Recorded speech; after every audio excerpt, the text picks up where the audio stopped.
पंढरपूरची वारी हा इतिहास आपणास माहीत आहे. अहो, वर्षानुवर्ष पिढ्यानपिढ्या चालत आलेली पंढरीची वारी कधीच चुकू नये ही वारकऱ्यांची भावना असते. अगदी जीवाचा आटापिटा करून तिथपर्यंत जाण्याची ओढ तळमळ कधी एकदा पंढरीला जातो आणि पांडुरंगाचं दर्शन घेतो ही भावना मानसात घालत असते. वारकरी संप्रदायाचा म्हणजे योगानेच महाराष्ट्राच्या इतिहासात एक अभूतपूर्व घटना घडलेली होती. वारी अर्धवट होण्याचा प्रसंग वारकऱ्यांच्या नशिबी आला होता. घटना होती इसवी सन 1508 ते 1511. विजयनगर साम्राज्याच्या राजाने पंढरपूरच्या पांडुरंगाची मूर्ती त्याच्या राज्यात आनागोंदी, सध्याचं नाव हंपी आहे, तिथं नेली. आषाढी वारीसाठी वारकरी पंढरीत दाखल झाले, परंतु त्याच्या दर्शनासाठी आपण इथवर आलो तोच पांडुरंग जागेवर नाही हे पाहून सारेजण आलाप करू लागले. परंतु राजाच्या शक्तीसमोर कोणाचे काय चालणार. सर्व भाविकांनी पांडुरंगाचे निस्सीम भक्त श्री संत भानुदास महाराजांच्या हे कार्य पूर्ण करण्याची विनंती केली. भानुदासांच्या घराण्याची पंढरीची वारी पिढ्यानपिढ्या चालत आलेली होती. पांडुरंगाच्या दर्शनाचा ध्यास त्यांनाही होताच. त्यांनी पुढाकार घेतला आणि दर कोस दर मुक्काम करीत ते हंपीस पोचले. एके दिवशी रात्री पांडुरंगाच्या मंदिराजवळ गेल्यावर सैनिकांच्या कड्या बंदोबस्तात कुलबंद गाभाऱ्यात पांडुरंगाची मनोहर मूर्ती विराजमान होती. दरवाजा स्पर्श करताच कुलपे गळाली. सैनिकांना झोप लागली. भानुदास महाराज मूर्तीसमोर जाऊन उभे राहिले. म्हटले, देवा, अरे सगळे भक्त तुझी पंढरीत वाट पाहत आहेत आणि तू इथे आलास.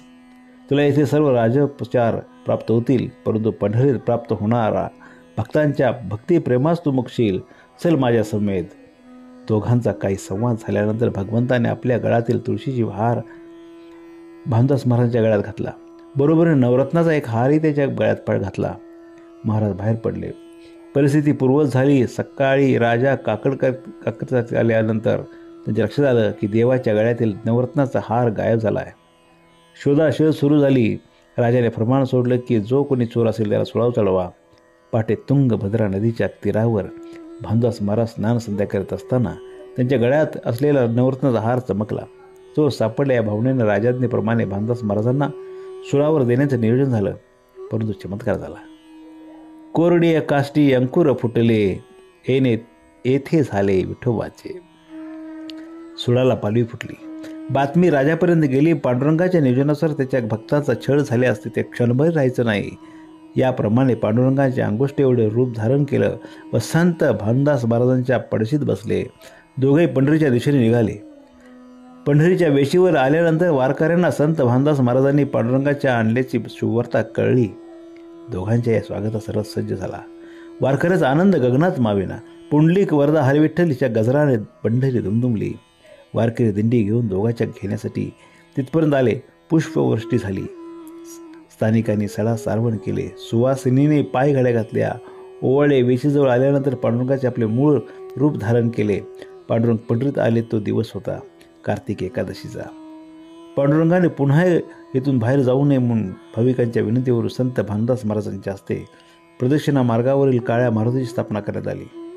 मंदिरात गेल्यावर सोबत भानुदास महाराजांच्या हस्तेच पांडुरंगाची पुनर्स्थापना करण्यात आली.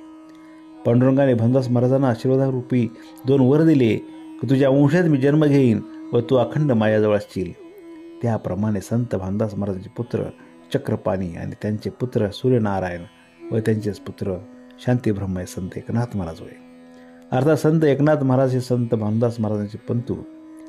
दुसऱ्या वरमाप्रमाणे आज हे संत भानुदास महाराज हे पांडुरंगाच्या जवळच आहेत. गाभाऱ्यातून बाहेर पडले की 4 खांबी मंडप लागतो. त्याच्या बाहेर पडले की 16 खांबाचा मंडप लागतो. त्या 16 खांबी मंडप असे संबोधण्यात येतं. त्याच्या डाव्या बाजूस पहिली ती संत भानुदास महाराज समाधी होय.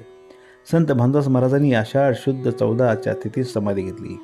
आजही त्या ठिकाणी परंपरे त्यांच्या वंशाच्या हस्ते पूजार्चा आदीद्वारे त्यांच्या समाधी सोहळा साजरा करण्यात येतो. तसेच या तिथीचे स्मरण म्हणून कार्तिक एकादशीचा रथोत्सव साजरा करण्यात येतो. संत भानुदास महाराजांच्या भक्ती कर्तृत्वाचे फळ म्हणजे आज पांडुरंगाचे दर्शन आपणास पंढरीत होत आहे.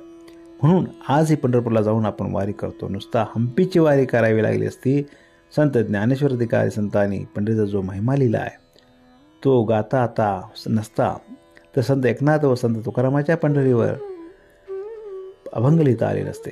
धन्य ते संत भानुदास आणि धन्य त्यांची भक्ती ज्यांच्यामुळं आजही आपण पंढरपुरात पांडुरंगाचे दर्शन घेत आहोत. आज ज्या ठिकाणी हंपीच्या विठ्ठल मंदिरात पांडुरंगा स्थापित केलं होतं त्या ठिकाणी गाभाऱ्यात पांडुरंग नाही आहे. तिथे एक खास दिसते की ज्यात पांडुरंगाची मूर्ती विराजमान करण्यात आली होती. हा इतिहास 80% भाविकांना माहीत नाही.